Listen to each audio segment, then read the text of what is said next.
Hi, I'm Tom. And I'm Tweak. And you're in the playoffs with Tom and Tweak, unless you're Fred, in which case you're home crying. Boo-hoo. Coming up on this week's podcast, playoffs. Welcome to the jungle. Yeah. Well, Tom, another season ending and another season of playoffs. The best time of the year. Tweak, I gotta tell you, I really can't believe both of us did it. Both of us started 0-3 and I actually started 0-4.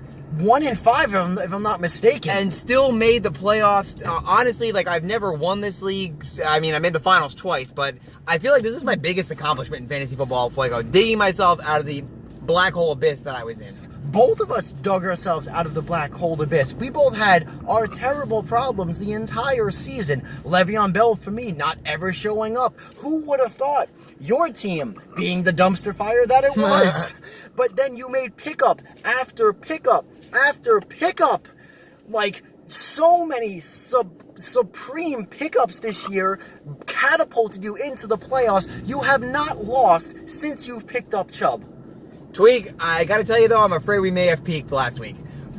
I mean, the only good news is that in the playoffs, we play each other. So one of us has to win. One of the members of the In the Jungle podcast has a 75% chance of making the money this year. And I like those odds. We're going to preview the playoff matchups in a bit because we know that's what you're all looking for. Want to mention that In the Jungle has again gone on the road for the playoffs in 2018. We are coming to you today literally from the road. On the road. Going to Buffalo Wild Wings.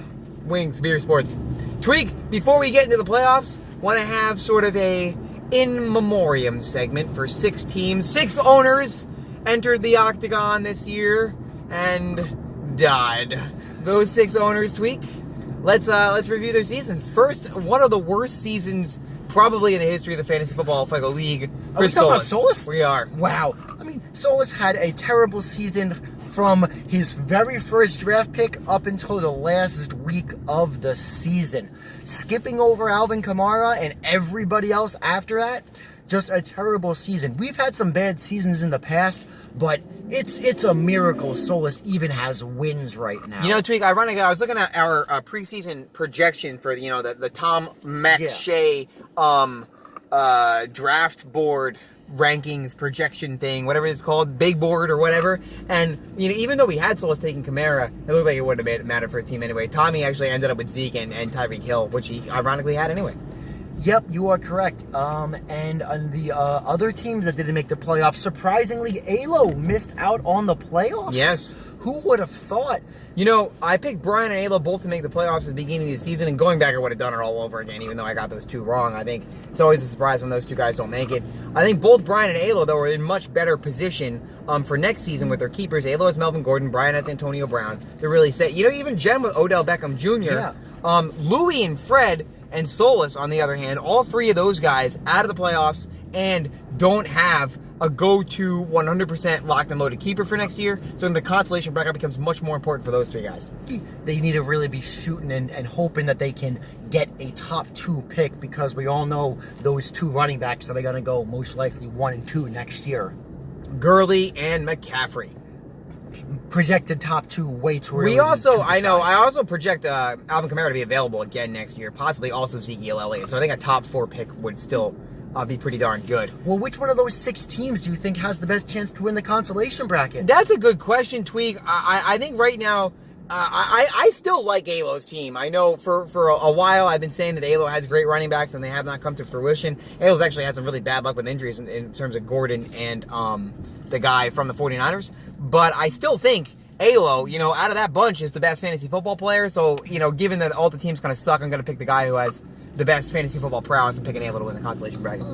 I'm going to go a little bit off key here. I'm going to go Brian Ramos winning that consolation bracket. Even though he had a weak season and didn't do well, I think that he has at least the best team of the 6 worst teams to be in the consolation bracket. So I think he can get that number 1 pick this year. Brian and Alo both, in some ways, obvious picks. I think those 2 guys, even though they didn't make the playoffs this year, their legacies are not tarnished by that. Exactly. They built up enough of inventory of winning seasons where they're still highly regarded. Two guys who I do think their legacies were impacted this season, though, Fred and Louis. If you look, and those are the two guys who now have a bye this week. If you look cumulatively, Fred, yes, he's made 3 finals appearances, but in the 7 years of the Keeper League, Fred has only made the playoffs 3 times.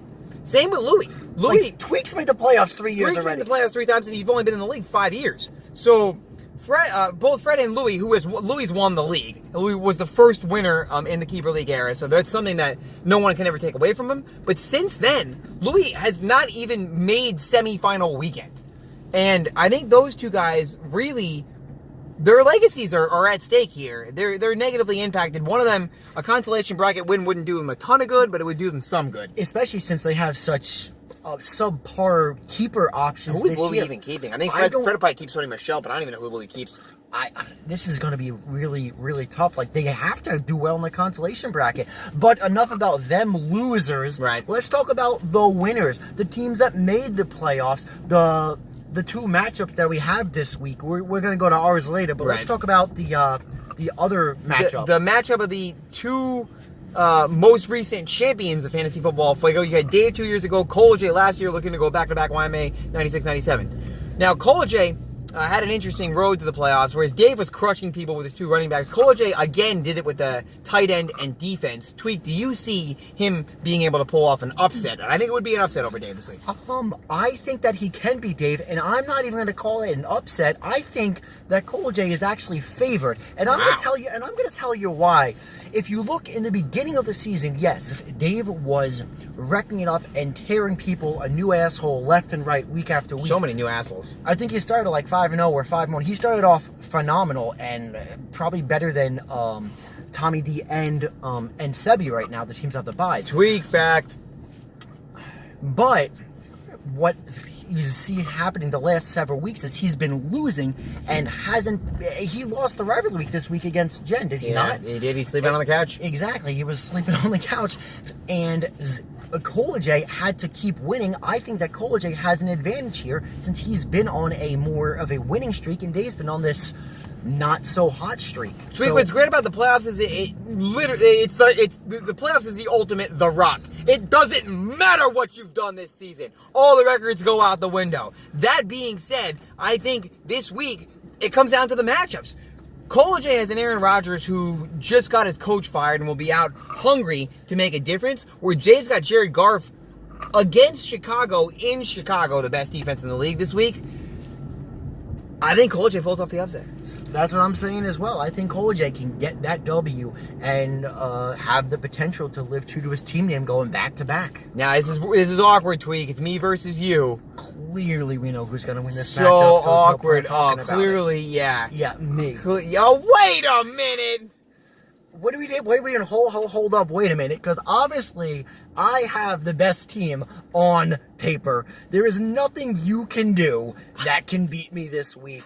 I blow you out. Tweak, I don't want to give you any advice, so I'm not going to say where your weaknesses are right here, right now on the podcast. I guess I'm just going to address my own strengths. I think Andrew Luck can rebound. I think I still got Chubb and Jones who are going to eat this week. Devontae Adams is going to be a beneficiary of the Packers. I wanted to say thank you for Philip Lindsay, who's going to single-handedly be the reason that I beat you. Wow, you think that Philip Lindsay by himself could beat my entire roster? No, but he's going to put me the points over the edge because you know who my other running back is? I don't even know who my other running back is. You literally don't Martin? know your other running back is Todd Gurley? No. Everyone knows that. Like, I have Todd Gurley, but nobody else reliable because you literally handed me Philip Lindsay for nobody who you're starting. Tweak, I think the X factor in this matchup is going to be which one of us commissioner douches the other one. Yeah, but now that both of us have commissioner access, she's going to go in and mess with their rosters on Sunday morning. I think I have like four people from one team playing, and you have 4 people from another team playing. So it really comes down to those 2 teams and how they play. Which team do you have? I have the Packers mostly. Whatever team Gurley's on. Okay, you're the Rams. Huh? Yeah, I have like 4. I have the Rams Rams are kicker. playing the Bears this week. We'll see what happens. Exactly. I have the kicker Gurley and a wide receiver there. So, Tweak, we gave our picks for the consolation bracket final. Now, earlier in the year, I picked Cole J to go back-to-back. Cole J's still alive. I believe you picked Brian in the league. Yeah. Wow, I gotta stop doing that. So, give me a finals prediction. What does it look like? Final predictions, I think the 2 teams that have the bye are going to be the teams in the finals. And I'm going to be rooting hard against my rival, Tommy D. So, Sebi's going to pick up that prestigious award. If you're talking about teams that are most deserving, I think Tommy is most deserving to win the league this year. So do I. In my opinion, fantasy football, what gives you the most deserving title is when you pick guys that do well that no one else expected, or at a value that no one else expected them. Like Patrick Mahomes was the ultimate fantasy football pick this year. For that alone, I would give Tommy the edge. Mahomes is single-handedly the reason why he's in the playoffs right now. I would have picked Tommy versus Cole J in the finals, but I can't because they would play each other next week. So I don't know. I don't want to pick myself. I don't want to be a tweak here. Well, I got Sebi winning it. You got Cole J winning it. Nope, I had Cole J winning at the beginning of the year. I'm reneging on that and then picking Tommy now. Okay, so Fred, hey, look, man, sorry. But we're not sorry at all. Because we're both in the playoffs and you're not. One podcast has 100% of their members in the playoffs. And one podcast has Fred. Good night, everybody. You've been in the jungle, on the road.